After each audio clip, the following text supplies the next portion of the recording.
Hi, we're here with International Master David Pruess. He's the Director of Content and Professional Relations with Chess.com.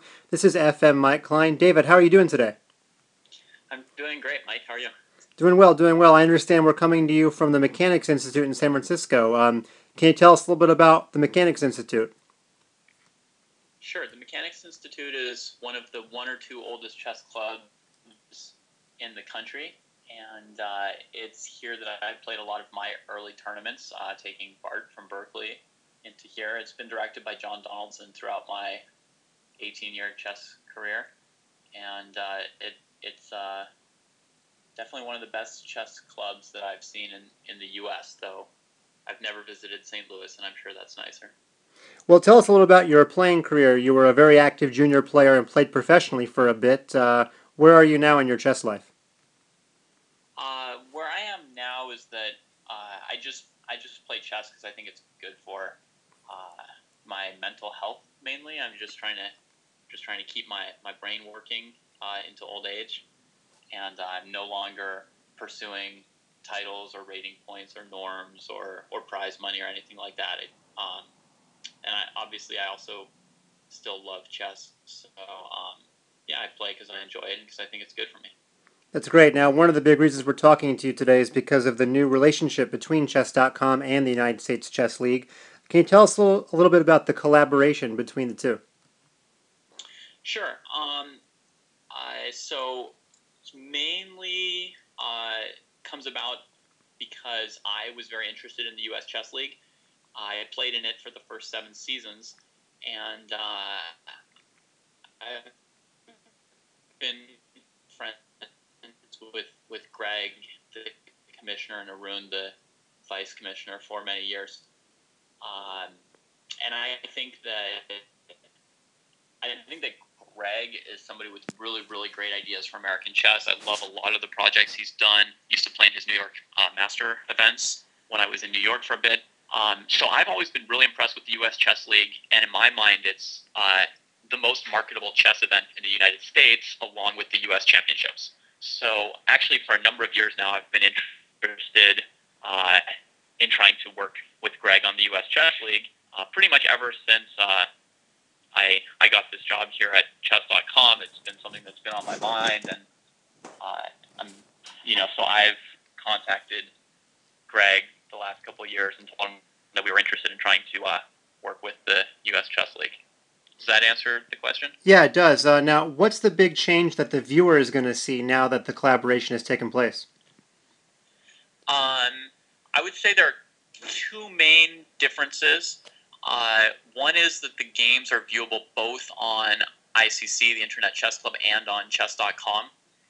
So if some people are members are on only one site or the other, um, it increases the number of people who can view the games. Um, and secondly, that there's going to be live commentary for every single match in the entire year. And I think in the past on ICC, they've done Chess FM coverage only during the playoffs. And this year, we've arranged that 1 day per week, ICC will do the coverage, and 1 day per week, chess.com will do the coverage. So every match will have that kind of live commentary, which I think makes it more accessible for a lot of chess fans. Now, many ICC users, in fact, maybe we even most, are tournament players, but chess.com seems to have a little bit broader appeal. Are you going to cater the commentary to a wider range of players on chess.com? Yeah, I mean, it's always a struggle to figure out exactly at what level and what pitch to sort of um, couch your commentary. But we definitely, I would say, try to make it accessible to players rated 1,000. That's one of the things we have in mind. Okay. And now you've been doing live commentary for a while, not just with U.S. Chess League. What do you enjoy most about covering games live? Yeah, I've done live commentary for just over 3 years now, I think.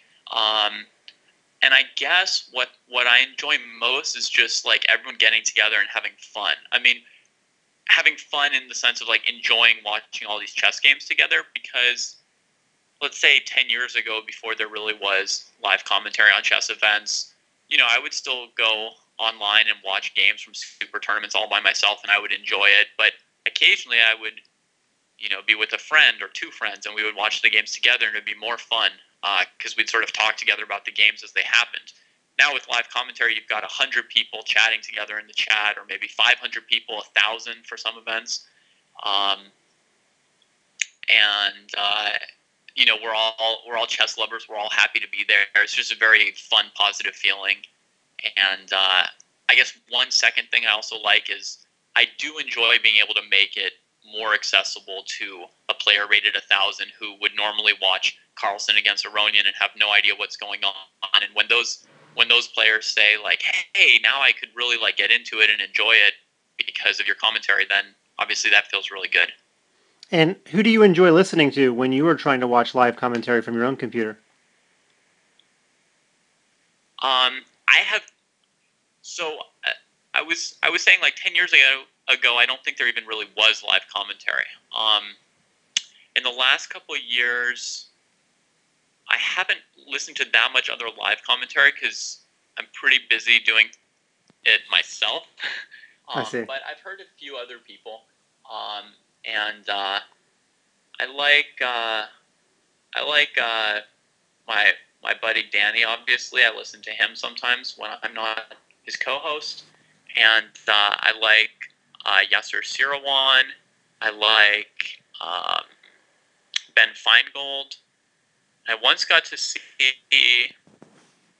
hear Kasparov along with.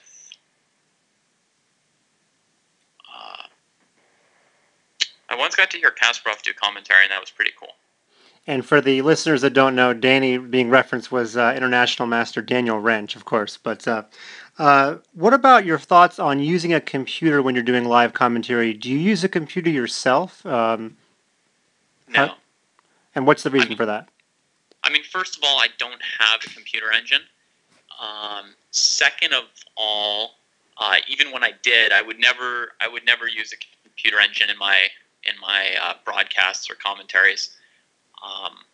It's not going to help me to explain anything in a way that is useful for the average viewer or listener.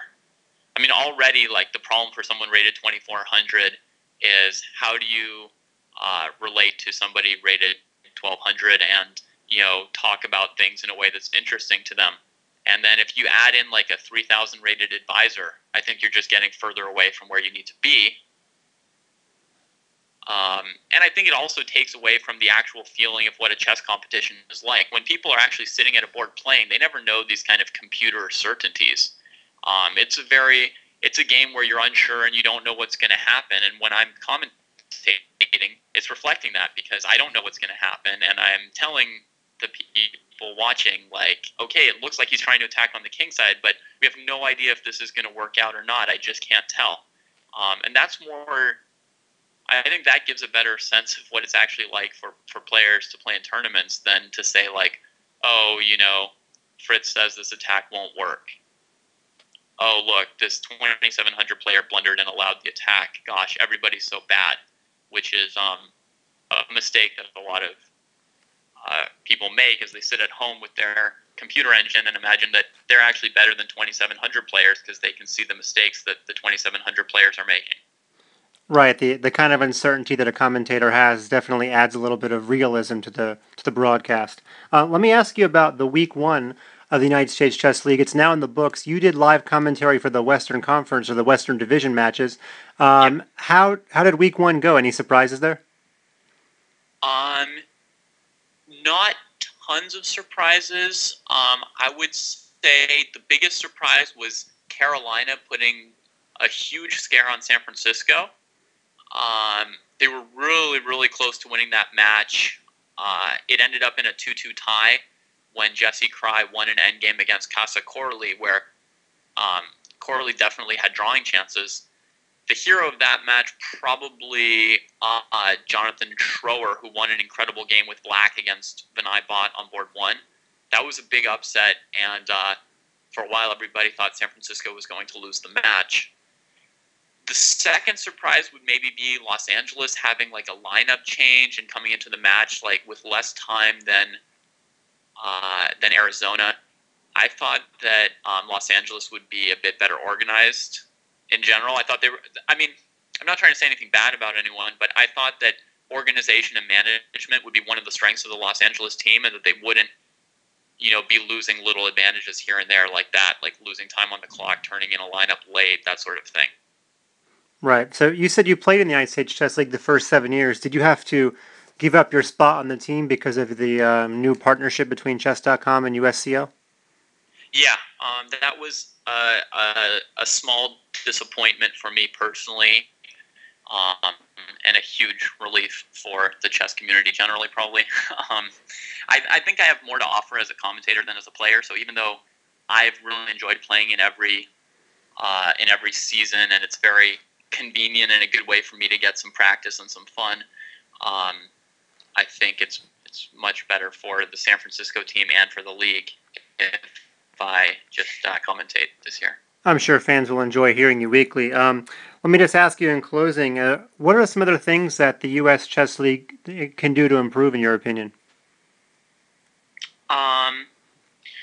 Okay, well, I think that the main thing that needs to happen for the U.S. Chess League to improve is for the managers to get more involved in managing and promoting their teams. And whether the USCL needs to make more incentives for those managers, I don't know. But in general, Greg, as USCL management, has had to do most of the fundraising and promotion and advertising for the league, sort of single-handedly and in a centralized fashion. And I think we need each team to really get active in trying to promote itself in its local community and build up its fan base. And I know that there have been a handful of teams here and there that have done a good job of that, but I think overall, over like 16 teams, it's probably the biggest area where we should see some improvement. Right. And I'm really hopeful that we can actually help them a lot with that on chess.com this year, because we've got a lot of tools. We've got a very strong community, and we've got a lot of tools for building community, building fan base, connecting between players and fans. And I'm hoping that the managers will take advantage of that, and I'm going to try to hold their hand and help them do that. Sounds like some pretty good ideas. Thanks very much, David, for your time, and good luck in the 8th season of the United States Chess League doing commentary on chess.com. Sure. Thanks very much, Mike. It's been a pleasure.